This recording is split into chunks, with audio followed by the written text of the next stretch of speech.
Welcome back to the channel. So in this video we're just going to run through the top 5 modelling mistakes that I see or hear in the comments below some of my videos that people struggle with. So first off, we're just going to start here. Now this is how to manage the sanding of parts. Now it is important in the way that we clean up the parts to actually take a time to prep them and not sand them in the wrong way. So we want to sand level with the surface, gently, sometimes in circles with low grits, using a sanding stick that's meant for modelling. You can get a lot of them off of Amazon and places like that now that are very cheap. You can also use nail files. Now what you want to avoid is like we've got there. I'm showing you the extreme, but I'm coming in at an angle and we've taken material away from the surface of the model. That's not what we want to do. So all we're doing is actually sanding up an area where there's an actual sprue nib, and all we want to do is focus on that area and not remove any material from anywhere else. It's very easy to get out of sync and get unlevel in our sanding, and that's just something we need to try and avoid.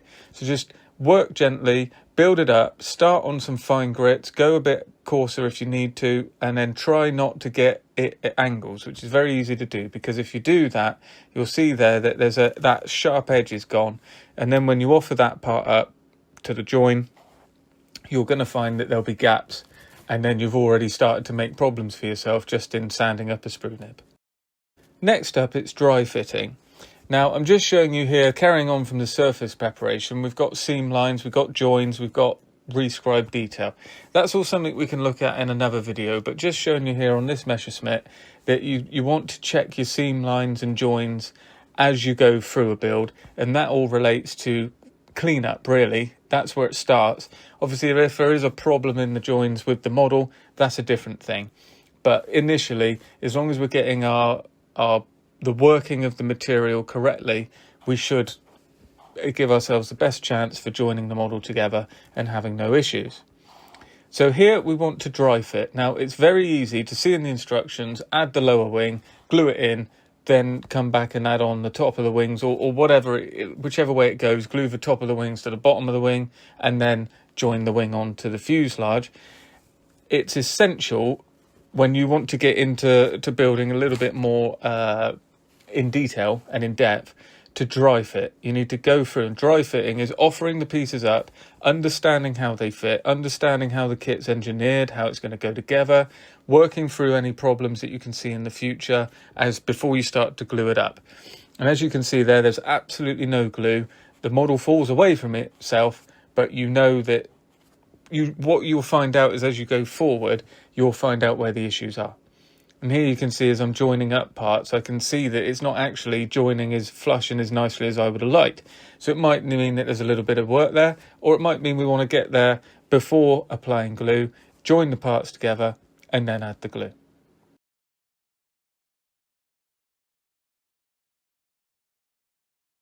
Another problem I see people doing is biting off more than they can chew, doing far too much of an advanced kit at the start.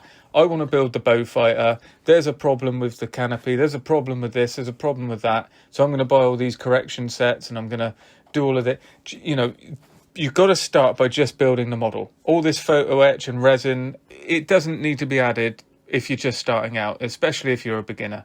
You want to take your time. Something like this, if you want to try an Edward kit, try an Edward weekend kit. It's just plastic, there's no photo etch, there's no difficulty, there's no resin, it's just the model. You can work on the plastic, go on through. If you want, what you can do is add a mask set, because these don't come with that, and they are quite useful for beginners. But here, belts are catered for on the decal sheet. It comes in the kit, they're usually cheaper.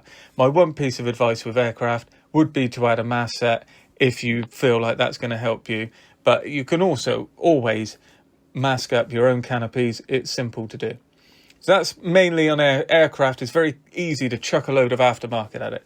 Similarly with armour, something simple. If you're just getting started, try one of the Tamiya kits. Tamiya are renowned for being very easy to build, very straightforward and good fitting.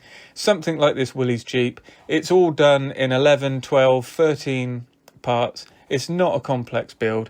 It's very simple. You can keep it as a sub-assembly. You can take the wheels off, paint things separately, and it's one colour. So you're not worried about camouflage. You can actually take the time to hone your skills and understand how paint works and how the build goes together, rather than getting bogged down. The next thing is using the correct thinners for the right paint. Now, it's very easy to get the wrong thinners with the wrong paint, and again, you'll get into situations where you're creating problems for yourself straight off. Now here, I've got a whole load of thinners for a whole load of different paint. I use lots of different paint. You need different thinners to go with those paints. You've basically got lacquer, enamel, and acrylic. I wish it was as simple as that. It isn't really. We've got an acrylic paint X20A up there, which is the Tamiya one. Then we've got an acrylic thinner here, which is the Life Colour one. They're different. This Life Colour wouldn't work in the Tamiya paint very well, and the Tamiya thinner wouldn't work in the Life Colour paint very well. Now we've got enamel odourless thinners. The basic way to get this right is use the thinners that come with the paint brand and match them to that. So, for instance, the Tamiya that you've got, X20A, you want to use that with your Tamiya XF paints. It's the best way to do it. It's just keep it simple. Tamiya XF or X, these ones in the little pots that come like this that say Tamiya colour acrylic paint, they go with X20A. Nice and simple. Then you've got the new Tamiya lacquer range, goes with their lacquer thinner. LP range, nice and simple. You can also use Mr. Colour levelling thinner as well, which is also a lacquer thinner. MRP here, SMS paints, Mr. Colour paints, all lacquer paints, all thinned with lacquer thinners. Then we've got Life Colour. Now this is a proper acrylic thinner. So this will thin proper acrylic paints like your Citadel, like your Life Colour, although that's not an actual paint, but Life Colour paints, Vallejo, anything like that. Real, pure, almost brush paintable acrylic paints. The Life Colour would thin it, so would those thinners for the other sets. So a thinner for Citadel paints, a thinner for Vallejo paints, they would all be interchangeable on your acrylic paints.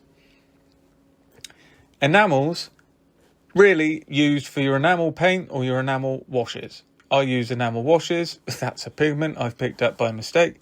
But when I use the washes, that is where I use these thinners to thin down the wash. You could also use those thinners to thin down, say, little tins of Humbrol, etc.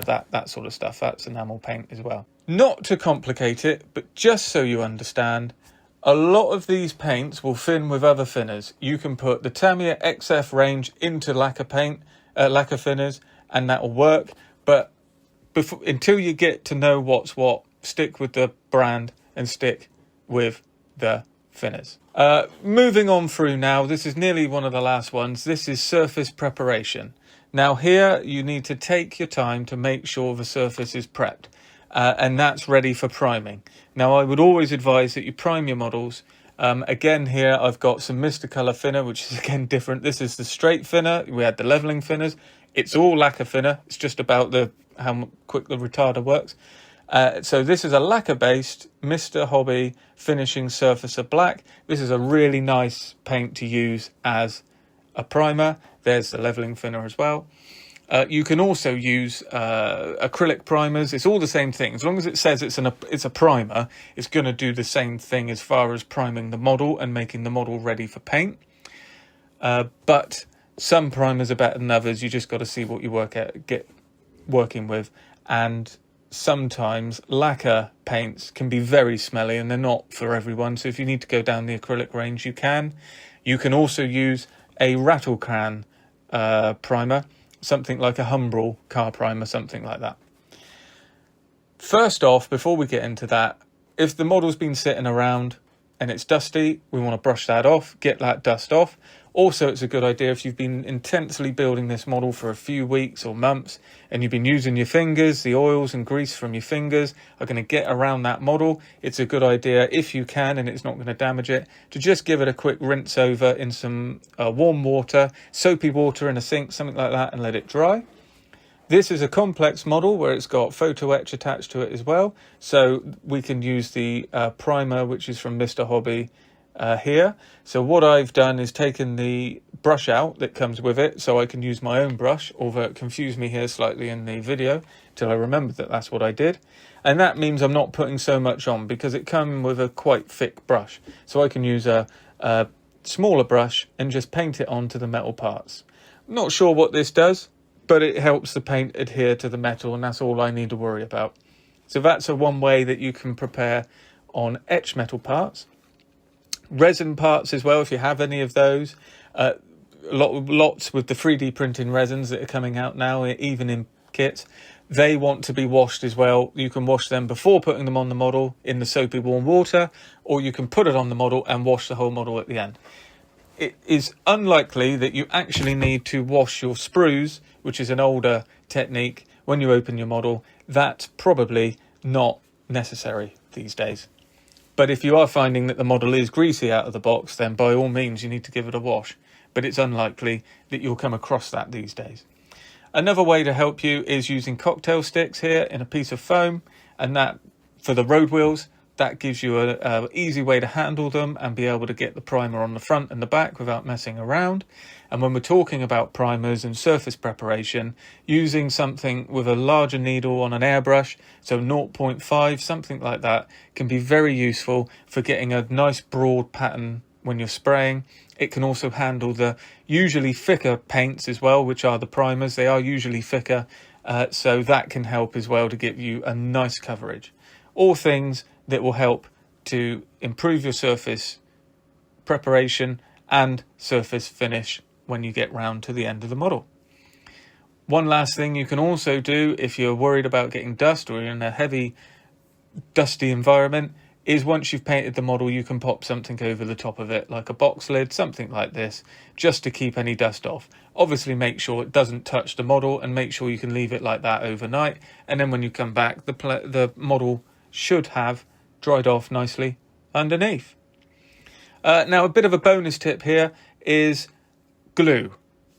Using too much glue. I see that as well. So I'm going to show you here, glue on two hubs here. And I'm using tons of glue here to glue that one on, just to make sure it's hammered on there. But we can do the same thing with a lot more finesse, with a lot less glue, and it's glued just as well. But what we won't get is tide marks from the glue around. There's no problem or anything like that. I'm trying to make it run here through capillary action, but you might have seen it beaded up because the join actually is so good to the plastic that it can't run underneath it. So what you can then do is just use the brush just to send that around. And that is plenty. A little press just to make sure it's gone home and it's all where it wants to go.